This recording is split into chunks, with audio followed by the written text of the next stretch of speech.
Good morning everyone. આમ તો good morning શું, બાર તો ક્યારના વાગી ગયા છે. આ તો આજે જીમમાં હું એકલો જ ગયો તો, શિવાની જીમમાં નહોતી આવી કેમ કે એક બે દિવસથી થોડુંક એને મજા જેવું નથી.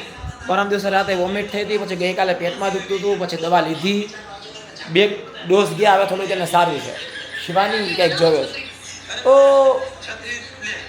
હવે સારું છે ને? જો સાડીમાં આવી ગઈ છે કારણ કે મમ્મીવાળી રીલો કરવાની છે. કયા ટોપિક ઉપર કહે છે નહીં હવે?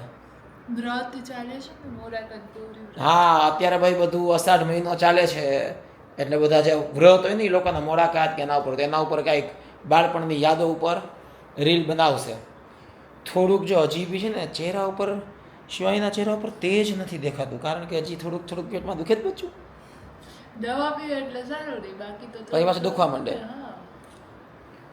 દવા તો એને પી લીધી છે. આજે તો સવારે કંઈ નાસ્તો હોય તો સરખો નથી કર્યો, થોડુંક એના ખાધું બસ નાસ્તામાં. આજે એવું જ છે કે હું એકલો જ જીમમાં ગયો હતો. તો જીમમાં તો એવું છે કે 3-4 દિવસ નહીં જવાય કેમ કે આપણે જઈએ છીએ રાજકોટ, તો 3-4 દિવસ જીમમાં નહીં જવાય. તો આજે એને બધું થોડીક એક્સરસાઇઝ બધાને કરાવી દીધી, આખી સર્કિટ જેને કે ને બધું, shoulder, bicep, tricep, back, chest બધું. આ કોની રીલ જોવે? ઓ એકચ્યુઅલી મારી જ રીલ જોવે છે, ખાલી ચેક કરે છે કે બધું બરાબર છે ને. બધું બરાબર હશે પછી અમારે એક્સપર્ટ છે એ એમ કહેશે થમ્સ અપ, તો બધું બરાબર. યસ ગાઈસ, તો બસ જો અમે નીકળી રહ્યા છીએ રાજકોટ જવા માટે અને બધી તૈયારી થઈ ગઈ છે. શિવાનીએ તો પેકિંગ કરી દીધું, મારે પેકિંગ કરવાનું બાકી છે. એને ખબર ને આટલું ફટાફટ પેકિંગ કેવી રીતે કરી લીધું. શિવાની આટલું ફટાફટ પેકિંગ તો વળી ક્યારે કરી લીધું? 2 જોડી કપડાં નાખવાના હોય એમાં, બીજું તો શું હોય? ઓ 2 જોડી કપડાં નાખવાના હોય, બીજું તો શું હોય? જનરલી ખાલી 2 જોડી કપડાં હોય તો નહીં, પણ સારું કહેવાય એટલું કર્યું હોય તો. એક બ્રાન્ડનું નાનું શૂટ હતું, ક્લિપ ઉતારવાની હતી, આપણે શૂટિંગ પતાવી દીધું અને મારું નાનું મોટું પેકિંગ કરી લઈ નીકળી જાય. થોડુંક હજી સાંજના 3:30-4 થયા છે, તો અત્યારે નીકળી જાય તો અંધારું પ્રોપર થાય પહેલાં પહોંચી જાય, કેમ કે રસ્તોય ખબર નહીં વરસાદના કારણે કેવો હશે. Let see. ઘણું બધું એક વસ્તુ યાદ આમ કરીને લેવી પડે. પાવર બેંક ને ચાર્જર ને કેમેરા ને બ્લોક કેમેરા ને એક વસ્તુ ભૂલે જાય તો ત્યાં 3-4 દિવસ પછી ગોથા મારવા પડે એવું થાય. આ શિવાની શું કરે તું? બહાર મૂક્યા ને? બહાર એટલે કચરામાં? હા, એ તો બહાર મૂકી આવીશ. ના હું બહાર મૂકી દઉં પહેલાં તો.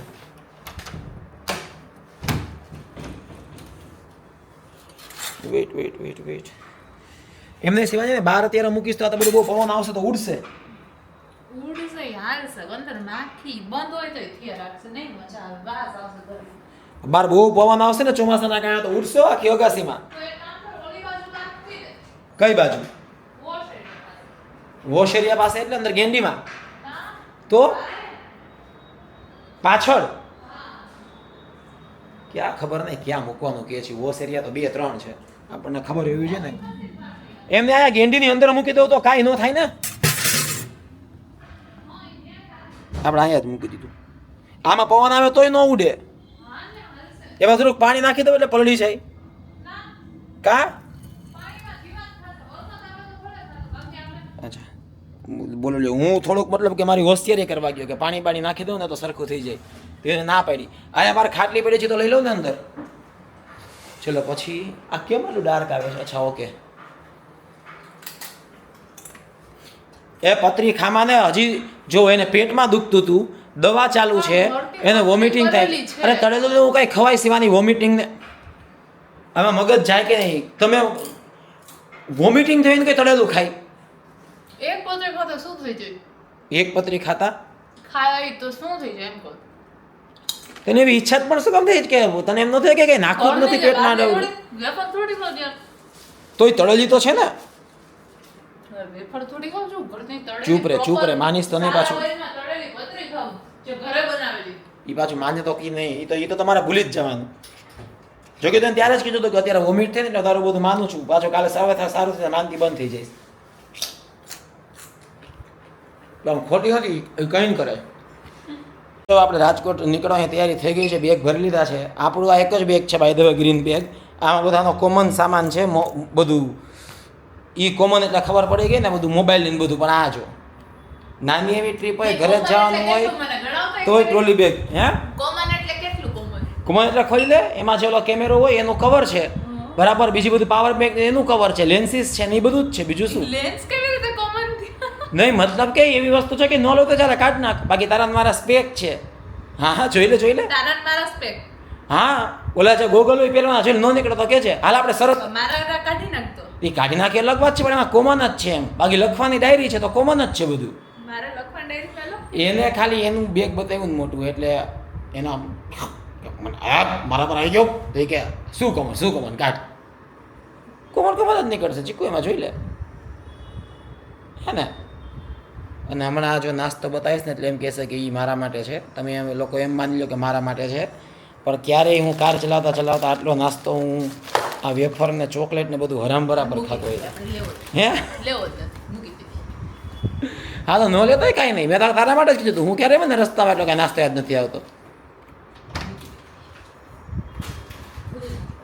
ગુસ્સામાં આવીને મૂકવા માંડી છે હલો આપણે નીકળીએ યસ જો મિત્રો તો તળાવમાંથી અમે લઈ જઈ રહ્યા છીએ અને આપણે કોઈ દેશના અંતરિયાળ વિસ્તારમાં નથી જો હા મતલબ કે વરસાદ ઓલમોસ્ટ 2 દિવસથી બંધ થઈ ગયો છે ને તોય જુઓ આ હાઈવે છે હો કરોડોના ખર્ચે તૈયાર થયેલો રાજકોટ અમદાવાદ હાઈવે મતલબ કે જ્યાં આમ તમે જોવો હાલત હાઈવે છે આ ટ્રેક્ટર જો દેખાય તમને જો આ હાઈવે છે ઉપર બતાવું લોકોને છે ને બાકી મતલબ કે પાણીની પૂરતી વ્યવસ્થા છે કોઈ જ ચિંતા નથી તમને પાણીની અહીંયા કમી નહીં થાય તમારું ગળું નહીં સુકાય તમારી કાર નહીં સુકાય ટાયર તમારા ક્લીન થઈ જશે પૂરું ધ્યાન રાખવામાં આવ્યું છે રાજકોટ અમદાવાદ નેશનલ હાઈવે કરોડોના ખર્ચે તૈયાર થયેલો ગુજરાતના 2 મહાનગરોને જોડતો હાઈવે છે આ એટલે પેલા મને એમ થયું હું તો શિવાજીના ખીજાણો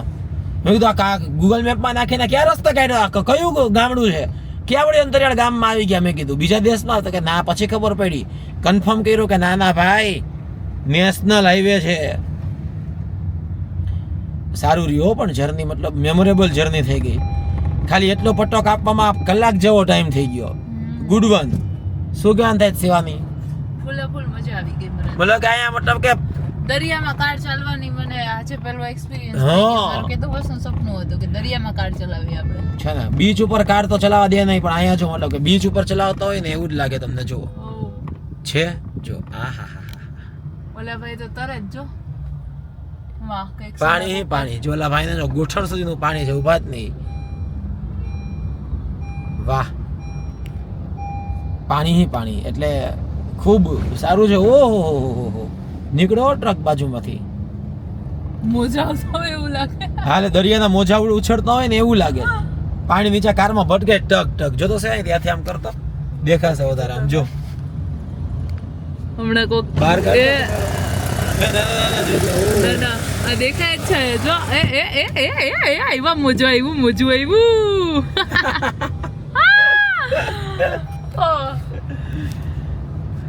એટલે ચાલુ વરસાદ તો ભાઈ સમજી શકાય એવી વાત છે કે ભાઈ પાણી ભરાઈ જાય તો તકલીફ રહેવાની છે પણ વરસાદ નથી હવે પડ્યો એને ઓલમોસ્ટ 2 દિવસ થઈ ગયા છે કે ભાઈ ખતરનાક વરસાદ નથી પડી રહ્યો અને અહીંયાથી હજી પાણી નથી ઉતરી રહ્યા કુદરત સામે બધા લાચારો તો મિત્રો આપણે ફાઇનલી રાજકોટ પહોંચી ગયા છીએ એટલે કે ઘરે પહોંચી ગયા છીએ 5:15 અમદાવાદથી નીકળ્યા હતા અહીંયા પહોંચતા ઓલમોસ્ટ 11:30 થી 11 વાગી ગયા એટલે કે જે રસ્તો 3.5-4 કલાકમાં કપાઈ જવો જોઈએ ને ઓલમોસ્ટ 1.5 કલાક વધી ગઈ કેમ વચ્ચે પાણી ભરાઈ ગયેલા ને એક જગ્યાએ ટ્રાફિક જામ હતો એટલે એવું બધું છે અને જો આવ્યા તો મમ્મીએ ટાણ આમાં જો હા સૂકી ભાજી થેપલા એ તૈયાર કરી રાખ્યું છે અને આ જો અમારા ઘરનો નબીરો ઓય ચીકુલાલા જો ને મોઢામાં છે ને જો મોઢામાં રૂમાલ ભરાવી રાખ્યો છે અને રૂમાલને આવતા વેત છે ને મારો લઈ લીધો અને હવે રૂમાલ સંતાડે છે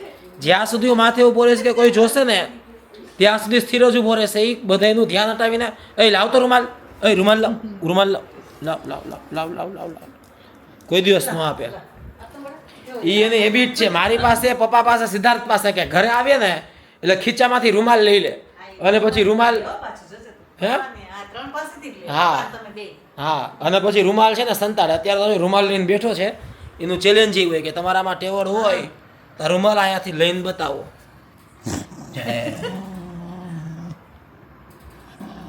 જોયું મીઠું બસ એ મજા આવે તો બસ હવે થેપલા સૂકી ભાજી ખાઈ લેશું અને પછી સૂઈ જાશું આ તો કારમાં છેલ્લે છેલ્લે જોકું ખાતી હતી કા બાકી તો બેઠી હતી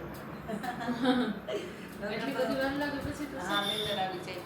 તો બસ ગાઈસ આ બ્લોગ અહીંયા પૂરો કરી દઈશ બ્લોગ લાઈક કરી દો ચેનલ સબસ્ક્રાઇબ કરી દો અને પાછા આપણે મળતા રહેશું યસ બાય એવરીવન